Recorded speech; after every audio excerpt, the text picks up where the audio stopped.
ఉమ్మడి విశాఖ జిల్లాలోనే గిరిజన ప్రాంతానికి పట్టణంగా పేరొందింది పాడేరు. ఇక్కడ ఐటీడీ ఉండడం, ఈ ప్రాంతంకి సంబంధించినటువంటి ఉన్నత స్థాయి అధికారుల కార్యాలయాలు ఉండడం వల్ల చుట్టుపక్కల ఉన్నటువంటి ప్రజలందరూ కూడా ఇక్కడికి వచ్చేటటువంటి పరిస్థితి ఉండేది. అయితే నూతన జిల్లాలు ఏర్పడిన తర్వాత అల్లూరు సీతారామరాజు జిల్లాకి పాడేరు కేంద్రంగా ఏర్పాటు చేశారు. ఈ పాడేరు కేంద్రంలో డ్రైనేజ్ వ్యవస్థ ఏ విధంగా ఉందంటే పూర్తిగా ఆ డ్రైనేజ్ వ్యవస్థ మొత్తం నిర్వీర్యం అయిపోయి ఉన్నది. నూతన జిల్లాలు ఏర్పడిన తర్వాత 3 జిల్లా కలెక్టర్లు మారారు, కానీ మురుగు కాలువల పరిస్థితి మాత్రం కూడా పక్కనే పెట్టారు. ఏమంటే ఈరోజు దాదాపు 10 రోజుల నుంచి వర్షాలు పడతా ఉన్నాయి. మురుగు కాలువలన్నీ కూడా రోడ్ల మీద ఎక్కడికక్కడ స్తంభించిపోతా ఉన్నాయి.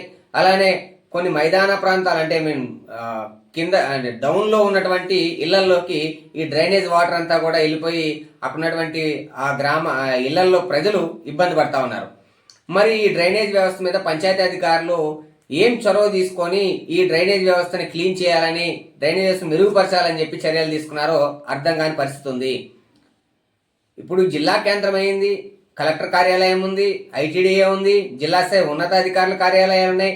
ఇక్కడే ఈ డ్రైనేజ్ వ్యవస్థను పట్టించుకోకపోతే ఇక మారుమూల ప్రాంతాల్లో ఉన్నటువంటి పరిస్థితి ఏమని ఆలోచన చేయాల్సినటువంటి అవసరం వస్తూ ఉంది.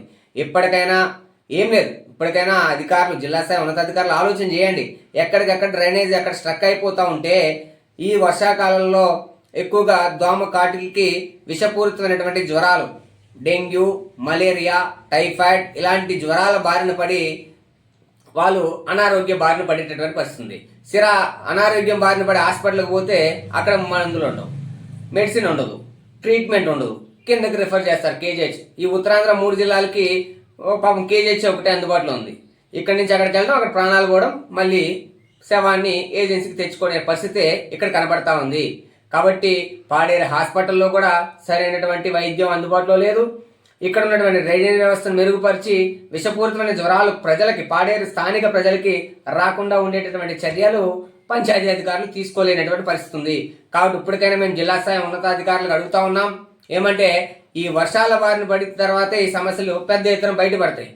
కాబట్టి పాడేరు పట్టణంలో ఉన్నటువంటి డ్రైనేజ్ వ్యవస్థనంతా కూడా పూర్తి స్థాయిలో మెరుగుపరచండి, లేకపోతే పాడేరు స్థానిక ప్రజలు అనారోగ్య బారిన పడి ప్రాణాలు కోల్పోయేటటువంటి పెద్ద ప్రమాదం ఉన్నది.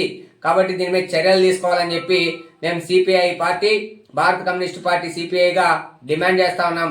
లేకపోతే కనుక భవిష్యత్తులో ఈ డ్రైనేజ్ వ్యవస్థ మెరుగుపరచడం కోసం కూడా ఉద్యమాన్ని రూపకల్పన చేసుకుంటామని ఈ సందర్భంగా తెలియజేస్తా ఉన్నాం.